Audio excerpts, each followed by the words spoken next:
Welcome back, everybody. Today we're looking at a Realistic DX392 shortwave radio. It does much more than shortwave, but the interesting thing about this model is it has a tape player and also doubles as a recorder. So you can record, I guess, your radio stations, whether they be FM, medium wave, long wave, or FM. The thing about these radios, and I suspect this one came out in the 80s or 90s, that one of the best options, I guess, that they ever came up with was direct entry. As far as I'm considered, with shortwave or with anything, I guess, in what regard to listening to radio, AM, FM, long wave, shortwave, direct entry is an awesome feature to have. I'm not exactly sure how useful this would be, but I guess for recording shortwave and whatever radio signals you're listening to, it would be handy, I guess, if you were listening to, let's say, the ham bands and whatever. It would probably be awesome for those who want to do it. This was replaced, the radio that replaced this one was the 394, and I think it's the more popular shortwave radio. I haven't seen this too often, to be honest with you. Basically, like I say, we have the cassette player, we have the digital screen readout here. This here has to do with your green light and red light here. This is for playback and record for your tape. You have a light here, light switch that stays on for I think 10 seconds and turns off. This is the power switch here. The sleep button here, and here's your clock setting features. You can set your time, and you can also have dual time, so you'll know what other time zone you want to. If you want it to cover a different time zone, here you go. Yeah, you set it up here as for dual time.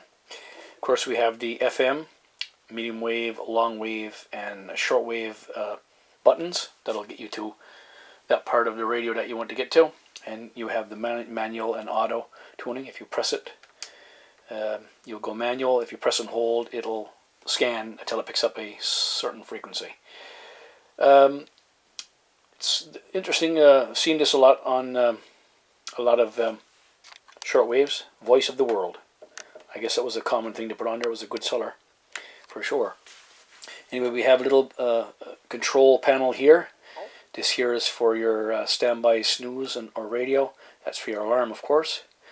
And the next switch to that is for AM and FM. It works in both situations. So FM narrow and wide, and also AM narrow. Sorry, FM mono and stereo, and also AM narrow and AM wide.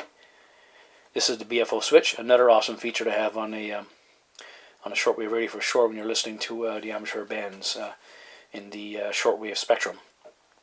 And this is the BFO control here. There's no actual lower sideband, upper sideband CW switch on this, so you basically tune in as close as you can to the amateur radio frequency, and then you use the BFO to adjust so you can hear it appropriately. Also have an RF gain in case you get a heavy station coming in on shortwave or FM or whatever. You can always back off your RF gain here. And the tone control, which is pretty neat. It certainly clears up the signal. I'm going to take a little look at the tape deck area. Just the standard buttons that you have: pause, stop, eject, fast forward, rewind, play, and record. Got some information here on what frequencies are covered on what bands, and you can just zoom into that if you'd like. The sad thing about this is the antenna is broke off. I would say there's probably about maybe 2 feet missing off this antenna. Not a big deal, because fortunately on this side here we have an antenna out, and right here, so everything's good. I also have a headphone out, and this is the AC power supply here. And we have beat cut, that is possibly for the tape player, I believe. I remember back in the day, beat cut. And also this is for right here. I'll zoom into this a bit. That's your normal and COR2, whatever it is to do with the tape. I can't see it. Maybe you can see it in the screen, so my apologies about that. And the last switch here, of course, it's for the tape set. CR02. What am I trying to say here? That's it there. Can I see that in the screen? Not likely, but you can. My apologies. That's for record, the switch here, and that's for normal and C chromium tape, whatever it is. The back's another nice feature. It has a kickstand, so that's pretty neat to have that, and it also gives you your kind of like a world synopsis of frequencies to be looking for and when, I guess. UTC right there, all the different UTC time zones. On this side we have the dial here for dialing in your frequencies, and right next to it we have this fine and coarse tuning, and also I think this is a lock. Can't say for sure. It's, my lighting's at the best. We'll zoom into that and let you have a look at that. But there's for coarse and fine tuning, of course. And I think this is the lock as well.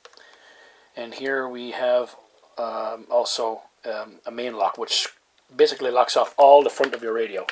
So if you're listening and you don't want to be disturbed or moved to another frequency by accident, it locks with all your buttons and continues to play on the frequency that you selected. And of course we have the volume button. It's got a little handle on it, like I say, and the kickstand is relatively decent. Right now I just have the this AA, 2 AA batteries in there for memory, and so we'll just give this a quick power up and then we'll conclude with the video, so just hang in there a bit. Got the power on, better turn on the volume, and here we go. Put this in shot, and away we go. What frequency are we on? Now, keep in mind, this antenna is down. It's not, I haven't got it up, as you can see. And I'm picking up that 9.330 megahertz. BFO. Where's wide? There you go. If I take up the antenna, just pull it out of its socket there. Yeah, pretty decent. I think they're broadcasting German. Interesting.